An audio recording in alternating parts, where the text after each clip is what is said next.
Hello everyone, चलो हिंदी सीखे में आप सबका स्वागत करती हूँ। मैं विशालाक्षी। पिछले वीडियो में हम लोगों ने देखा था कि संधि किसे कहते हैं और संधि के कितने प्रकार होते हैं, और स्वर संधि के बारे में भी हम लोगों ने पढ़ा कि स्वर संधि 5 प्रकार के होते हैं। दीर्घ संधि, गुण संधि, वृद्धि संधि, यण संधि और अयादि संधि। अच्छा, अब आज हम लोग देखेंगे कि व्यंजन संधि किसे कहते हैं। व्यंजन संधि అంటే ఏంటి అని దీని ముందర వీడియోలో మనం స్వర సంధి, సంధి దేన్ని అంటారు, సంధి అంటే ఏమిటి, తర్వాత సంధి ఎన్ని రకాలు ఉంటాయి, స్వర సంధి గురించి మనం చెప్పుకున్నాం. ఇవాళ మన టాపిక్ ఏంటి, వ్యంజన్ సంధి. వ్యంజన్ అంటే ఏమిటి, కాన్సోనెంట్స్, కాటు హా. सो व्यंजन संधि किसे कहते हैं।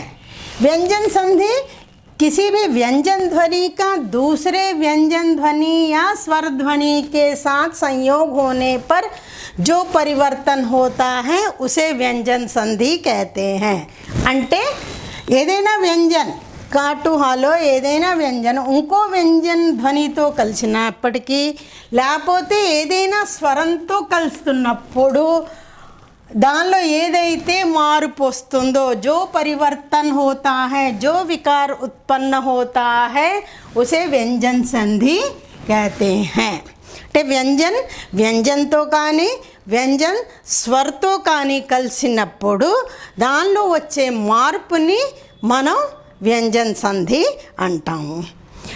ఫర్ ఎగ్జాంపుల్స్కి మనం కొన్ని చూద్దాం. ఉత్ ప్లస్ జ్వల్, ఉజ్వల్. ఇది తా, इदेंटी व्यंजन है. ये जा व्यंजन है. जा उन ता रेंडु व्यंजन दोनों मिलकर उज्ज्वल हुए.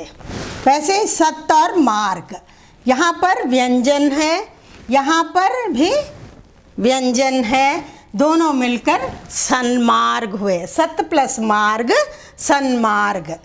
जगत प्लस ईश, इक्कडेंटुन्नदी व्यंजन उंदी, ఇక్కడ स्वर ఉంది. ई అంటే स्वर. जब व्यंजन का स्वर से मिलन होगा तो भी उसको हम व्यंजन संधि ही कहते हैं. जगत प्लस ईश जगदीश.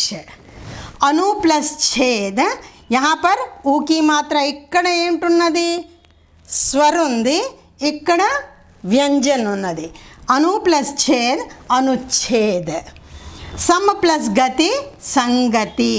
वाक प्लस जाल वाकजाल. ये हैं कुछ उदाहरण. अब इसमें एक एक तरह से एक एक मिला हुआ है, तो कैसे इनको मिलाया जाता है, దీన్ని ఎలా కలిపితే ఏమిటి వస్తుంది, ఎలా చేయాలి అనే దానికి బోళ్ళని నియమాలు ఉంటాయి. ఆ నియమాల్లోని కొన్ని ఇవాళ మన వీడియోలో చూద్దాం. तो व्यंजन संधि का पहला रूल है, प्रथम रूल है कि वर्ग के प्रथम वर्ग में का चटा तपा के बाद यदि कोई स्वर या वर्ग का तीसरा चौथा वर्ण या यारा लावा हा में से कोई व्यंजन आए तो प्रथम वर्ण के स्थान पर उसी वर्ग का तीसरा वर्ण हो जाता है. अर्थात जैसे हम लोगों ने वर्णमाला पढ़ते समय पूरा वर्ण पढ़ा था, आपको डिस्क्रिप्शन बॉक्स में मिल जाएंगे इसके लिंक. आप फिर से अगर आपको कोई डाउट है तो देख लीजिएगा. ये है क वर्ग, क ख ग घ ङ, इसको हम क्या कहते हैं, क वर्ग. च छ ज झ ञ च वर्ग. ट वर्ग, ये ता वर्ग, और ये है पा वर्ग.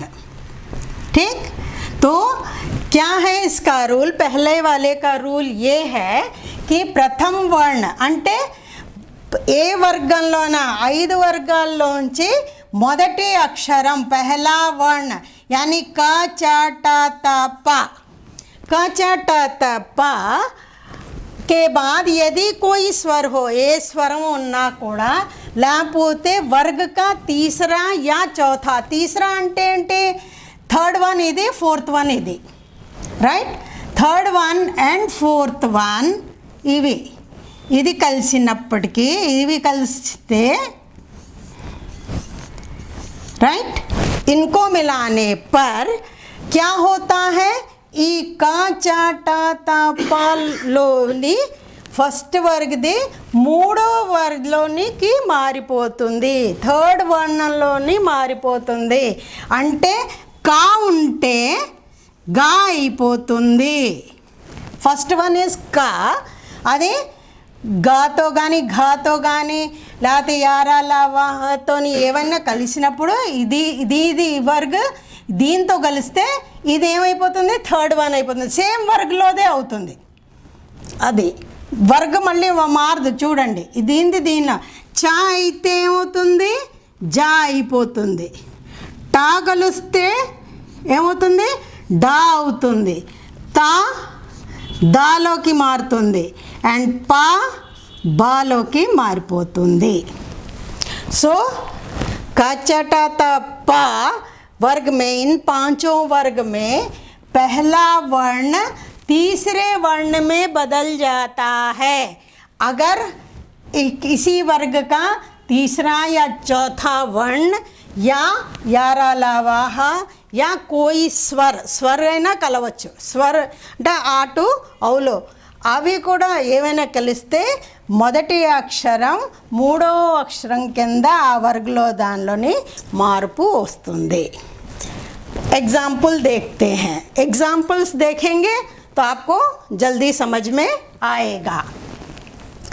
दिक प्लस अंबर दिगंबर.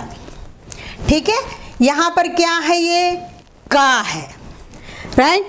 का है तो का ఏమైంది, కా స్వర రహితంగా ఉన్నది, దీనిలో స్వర్ లేదు.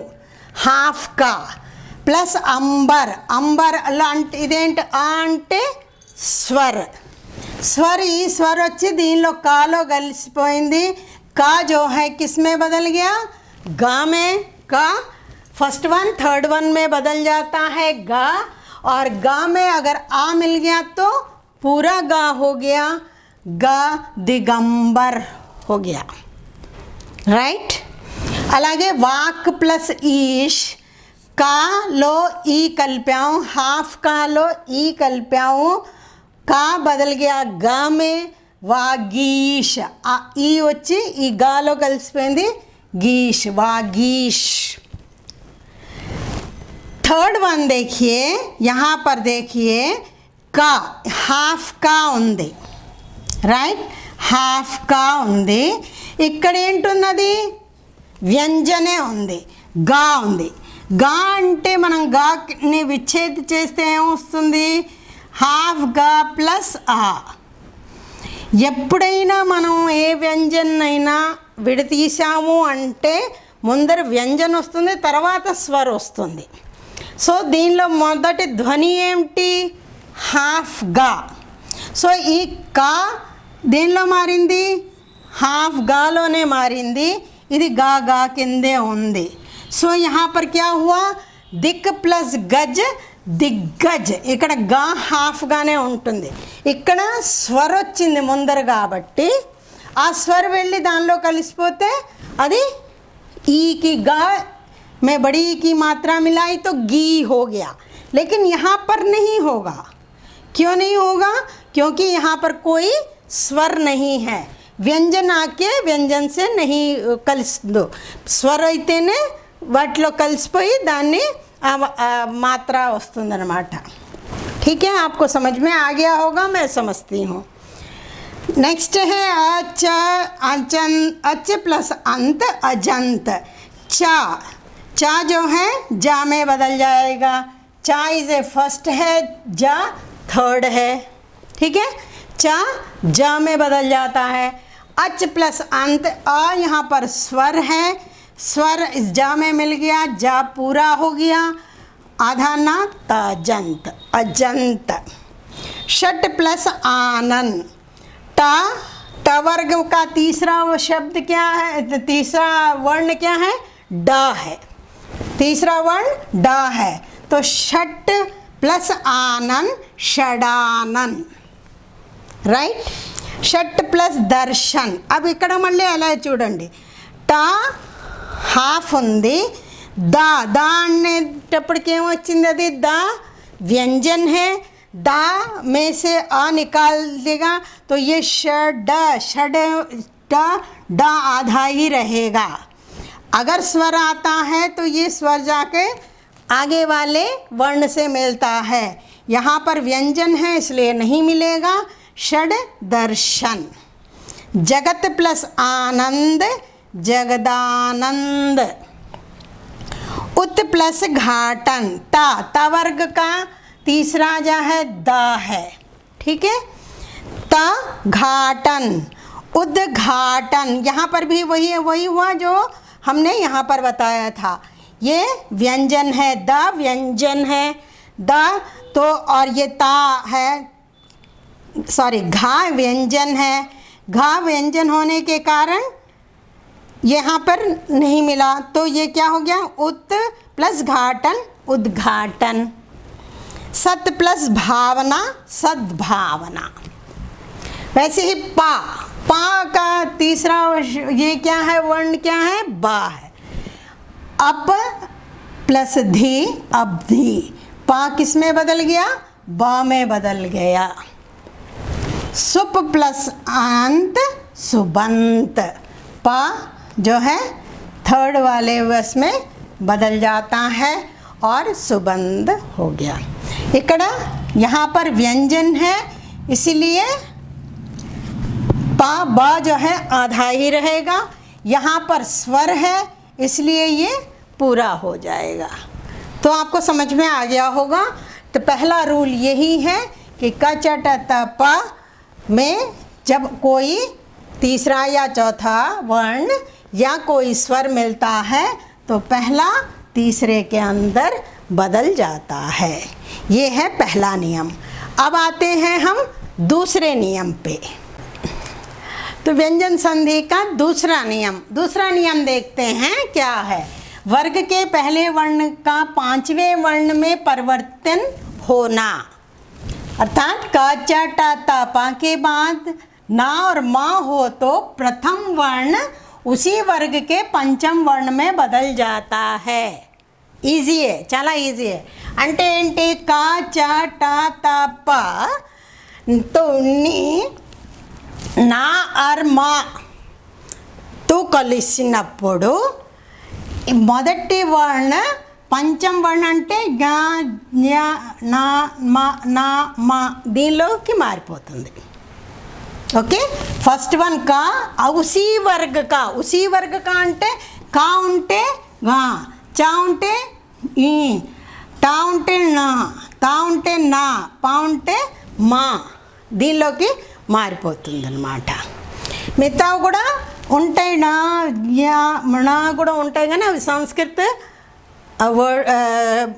లో ఉంటుంది కానీ హిందీలో నా और మా ही होता है। అవి రావు సాధారణంగా ఆ వర్డ్స్ దాంతో వచ్చే వర్డ్స్ రావు। तो ये है కొన్ని एग्जांपल्स చూస్తే మనకి బాగా क्लियर అవుతుంది। देखिए वाक प्लस मैं का क्या है पहला वर्ण है तो वाक प्लस मैं మా तो కలిసినప్పుడు ये का किस में बदल गया गा में बदल गया वांगमय ये हो गया। ठीक है ఇది హాఫ్ లెటర్ ఇది హాఫ్ లెటర్ దీనిలో ఏది కూడా స్వర్ లేదు కాబట్టి अभी అలాగే ఉంటాయి। स्वर नहीं मिल रहा है इसलिए आधा अक्षर के ही से ही रहेगा। षट प्लस मास षण्मास टा का ये अंतिम पंचम वर्ण क्या है ना है तो टा का ना हो गया तो षट मास षण्मास षटमुख षण्मुख। ठीक है अच प्लस नाश अनाश चा का पंचम वर्ण इना या तो ये हो गया अनाश। सत प्लस मार्ग सन्मार्ग ता का पंचम वर्ण क्या है ना है तो सत प्लस मार्ग सन्मार्ग। उत प्लस नायक उन्नायक उत प्लस नति उन्नति।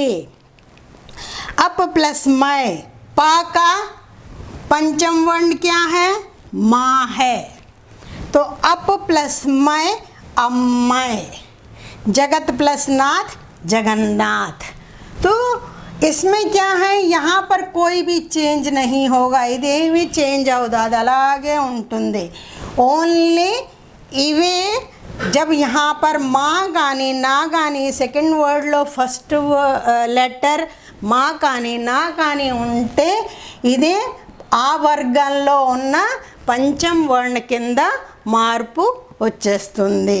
तो आधा अक्षर है तो सारे आधे अक्षर ही होंगे। ఎందుకు స్వరరహితంగా ఉన్నది, మనకి చేయడం కూడా చాలా ఈజీ, పోల్చుకోవడం ఈజీయే, దాన్ని సంధి విచ్ఛేद చేయాలన్నా కూడా మనకి చాలా ఈజీగా ఉంటుంది। बहुत ही आराम से हम इसको पता लगा सकते हैं कि ये व्यंजन संधि हैं, क्योंकि व्यंजन संधि में यहाँ पर जो है आधा अक्षर है, तो आप आराम से इसको पता लगा सकते हैं ये व्यंजन संधि है। इसका संधि विच्छेद करें या संधि करें, दोनों ही बहुत ही आराम से हो जाता है। फिर भी आप थोड़े से प्रैक्टिस कीजिए, प्रैक्टिस करने से आपको और भी सरल लगने लगेगा। आज बस इतना ही। अगर आपको मेरे वीडियोस पसंद आते हैं तो इसे लाइक कीजिए, शेयर कीजिए और सब्सक्राइब कीजिए। शेयर करने से लोगों तक, बहुत लोगों तक पहुंचेगा। धन्यवाद।